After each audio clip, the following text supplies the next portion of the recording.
विलासे सौख्यारी करी सूल शोभे तुझी थोर सत्ता नमो भैरवा शंकरा विश्वनाथा नमो चंड मार्तंड तो खंडधारी उभा जेजू विलासे सौख्यारी करी सूल शोभे तुझी थोर सत्ता नमो भैरवा शंकरा विश्वनाथा।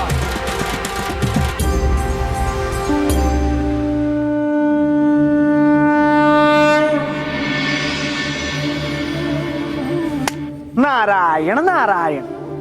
तर अशा रीतीने श्री महादेवांनी या सृष्टीला मणी आणि मल्लाच्या त्रासातून मुक्त करण्यासाठी श्री मार्तंड भैरवाचा अवतार धारण केला।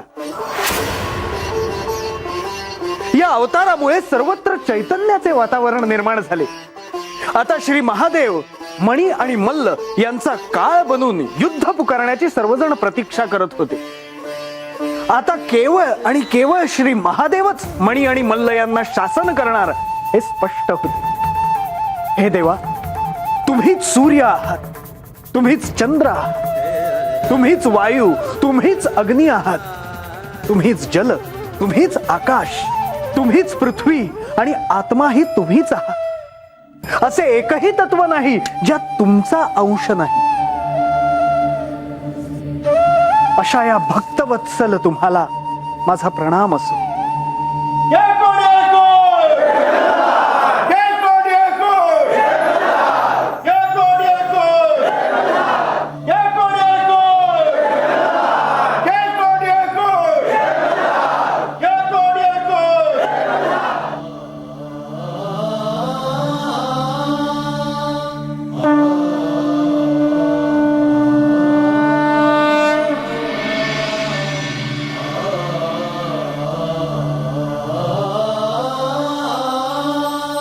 ज्याच्या ध्याने ध्येय ध्याता चिराहे, ज्याच्या ध्याने ध्येय ध्याता न राहे, ज्याच्या ध्याने ध्येय ध्याता जी जाणे, आता ध्यावे कोण कोणासी कोणे।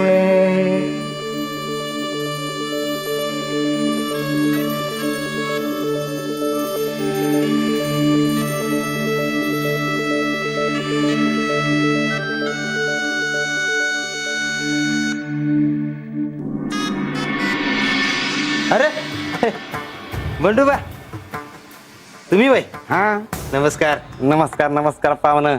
आता कुठं वाट हरवलात? हरवलो नाही, तो कुठं तरी राया जागा गावती का ती हुडकत होतो.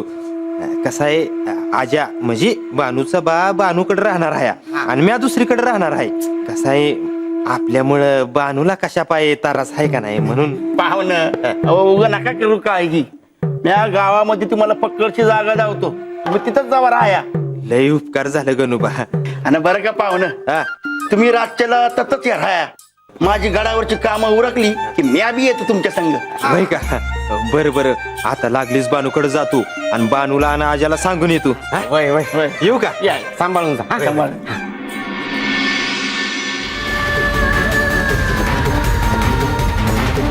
मी माझ्या सर्व कन्यांचे भाग्य लिहिले खरे, पण केवळ त्या बानूचा भाग्य विधाता मला होता आले नाही. मी ते करण्याचा कितीही प्रयत्न केला तरी तिचे भाग्य विधाता साक्षात महादेवच बनले.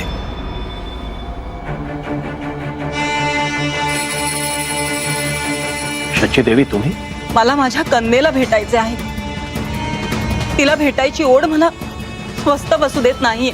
शची, या कार्यात तुला माझे कोणतेही सहाय्य मिळणार नाही असे मी यापूर्वीही सांगितलेले आहे. पण का? तिथे जेजुरीत आपली कन्या एकटी आहे. आपण तिला सहाय्य करायला नको का? तिचा गतजन्म काय होता हे जरी तिला ठाऊक नसले तरी तिचे भाग्य कशात आहे हे तुम्ही देखील जाणता. विधिलिखित काहीही असले तरी तिला तिचे भाग्य पुन्हा लिहिण्याची संधी आपण द्यायला नको का? तिला आपल्या सहाय्याची गरज आहे. तिचे भाग्य अजूनही मी तिचे भाग्य ठरवू शकेन? तिचा भाग्य विधाता मला होता येईल? तुम्ही तिचे पिता आहात. तिला सहाय्य करा, कृपा करा आणि माझ्या बरोबर जेजुरीला चला.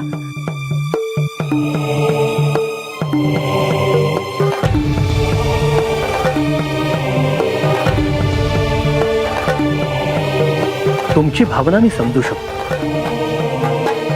एक पिता या नात्याने आपल्या कन्येला तिथे जाऊन सहाय्य करावे असे मलाही वाटते. पण आपल्या तिथे जाण्यामुळे त्यांच्या संसारात काही हस्तक्षेप होऊ नये असेही मला वाटते. तसे होणार नाही. आपण श्री खंडेरायांशी बोलू, त्यांना स्वर्गलोकी येण्याचे निमंत्रण देऊ. आणि मला नाही वाटत यात काही अयोग्य आहे असे. ठीक आहे. आपल्या तिथे जाण्याने त्यांच्या संसारात कोणतेही विघ्न येणार नाही, तिथे काही अमंगल घडणार नाही याची आपल्याला शाश्वती असेल तर केवळ आपल्या आग्रहासाठी आपण तिथे जाऊ.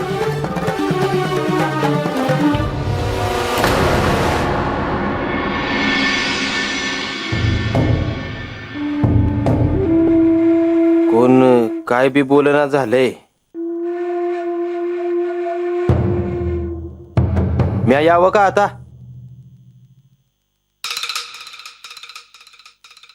निघतो आपलं. अय रंगा, तू कुठं निघालास रातीचा? कुठे म्हणजे? आता म्या काय हात राहणार आहे वय? हा? गावात जातो. ते गणोबा न बंडोबा संघ बोलणं झालंय. गावात माझी राहायची सोय केली.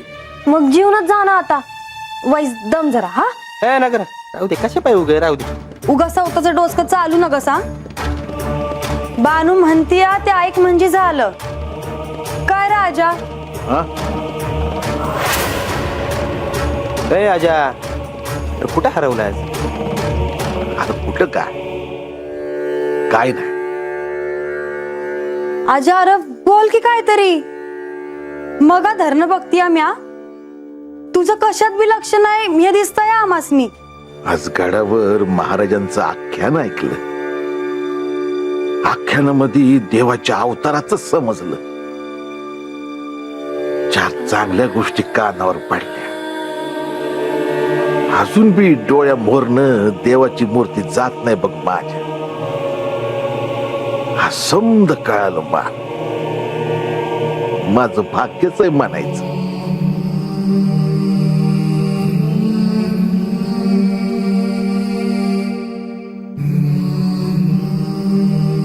आज माझ्या बानूमुळं मला ह्योतीस बघायला मिळाला. तू नसतीस ना तर हे समद म्या कसं ऐकलं असतं ग. हे मला समद कसं ठाव झालं असतं. तुझं लय उपकार झालं. अरे कसं पाय असं करतोयस? कशा पाय असा परक्यावानी वागतोयस माझ्या संग बा? अरे तू नसतास तर माझी तरी राहिले असते. कारण अरे रानात त्या जनावरांना तुकडं तुकडं करून खाऊन बी टाकलं असतं मला. भारत तुझ्यामुळे आज हे समजा मला बघायला मिळतंय. अगं तसं नाही बाळू. अगोदर मला वाटायचं की महाराज कशापाई असं म्हणतात की देवासंग तुझं लगीन होईल. मी विचार करत बसायचो हे समज कसं होईल. पण नंतर समज ध्यानात आलं बघ माझ्या. देवाचा तुझ्यावर आशीर्वाद आहे हे पटलं.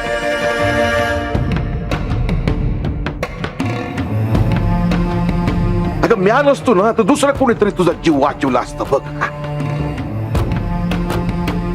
देवानी तुला काय बी होऊ दिलं नसतं. माझ्या पोरीचं भाग्य म्हणून तिचं देवासंग लगीन झालं. ती देवासंग जेजुरीत राहायला गेली. तिचं कल्याण झालं. खरंय आजा तुझं. बानू, अगं खरंच तू लय भाग्यवान आहेस. तुझ्यामुळं देवाचं पाय आपल्या वस्तीला लागला.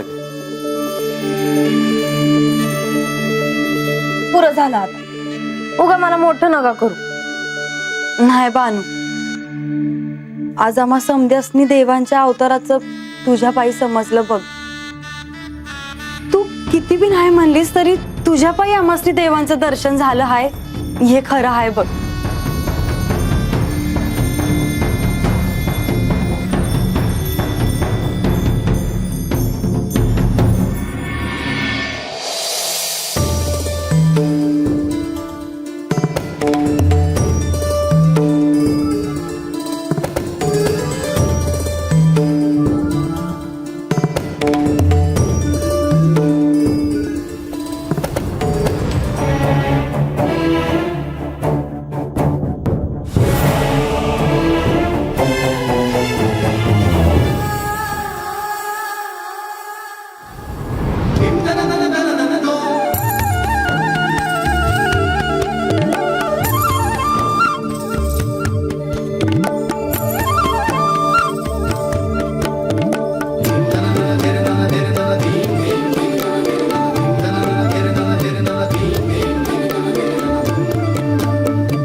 अशी काय पाहते आहेस?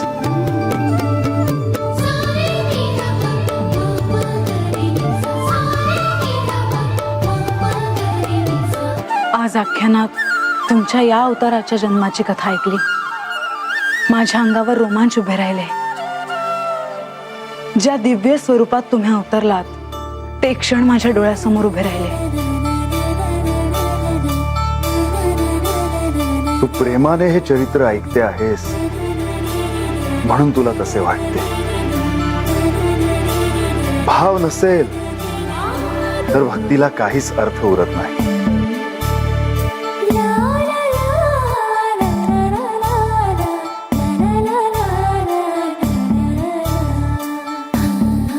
म्हाळसा, तू मला भोजनासाठी बोलवलं आहेस ना? हो,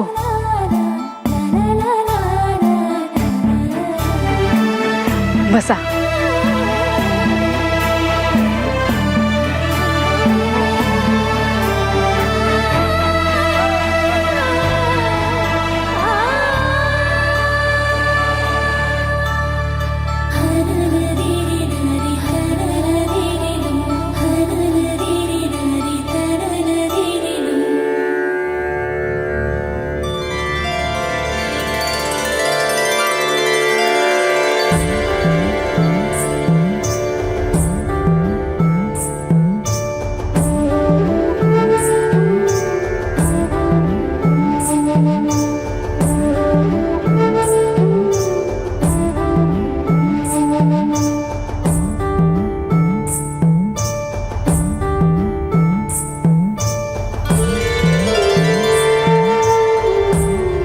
तुम्ही काही बोलाल म्हणून तुमची पत्नी वाट पाहते आहे.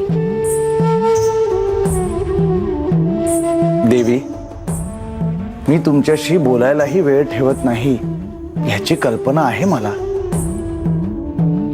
मी रुसल्याशिवाय किंवा तुमच्यावर रागवल्याशिवाय तुम्ही माझ्याकडे लक्ष देणार नाही असं दिसतंय.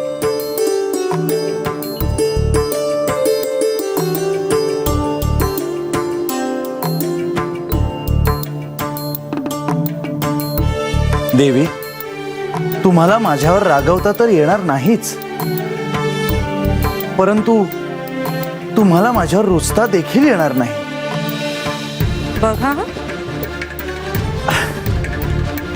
नको नको, मी माघार घेतो. आख्यानाहून आल्या आल्या तुम्ही ध्यान लावून का बसला होता?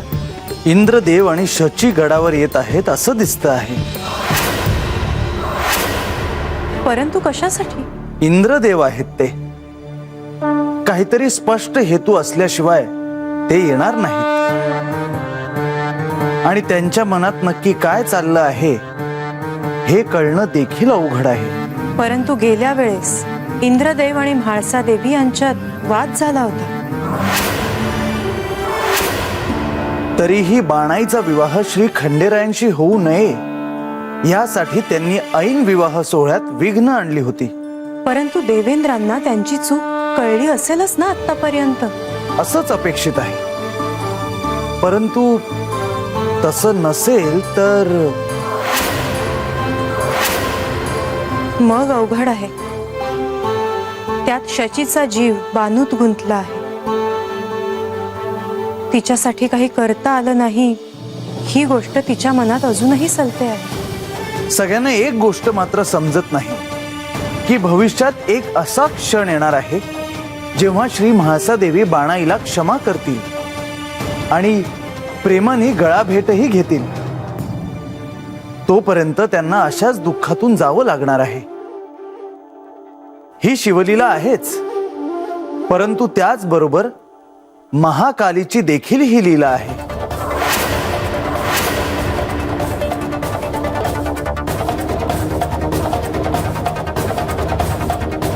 परंतु तिच्या क्रोधाला कोणाकोणाला सामोरं जावं लागेल हे येणारी वेळच ठरवेल.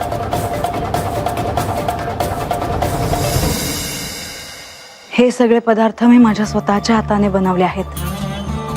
तुम्ही भोजनाला सुरुवात करा. मी एकट्यानेच भोजन करायचे?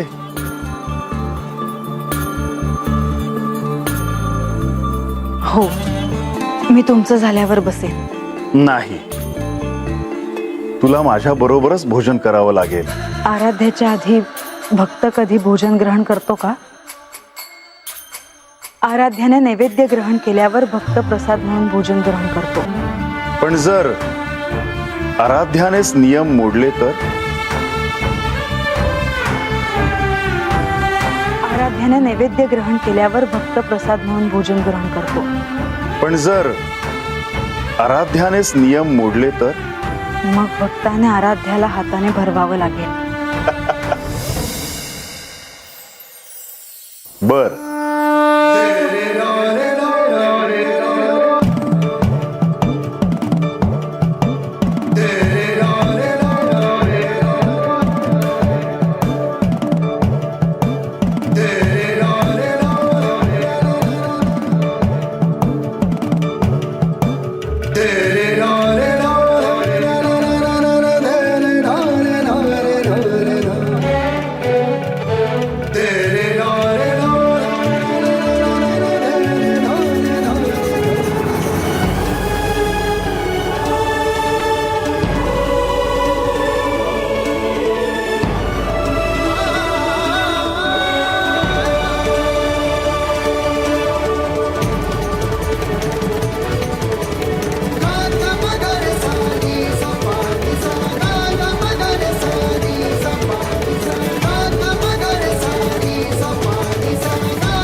अन्न गोड आहे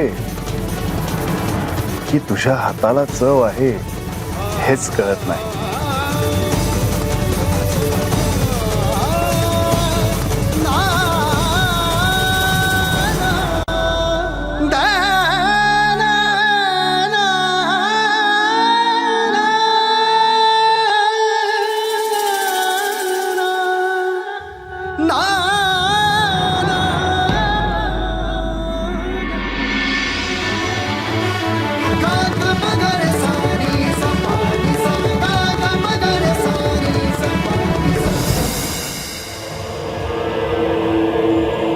आता तुम्ही भोजन करा.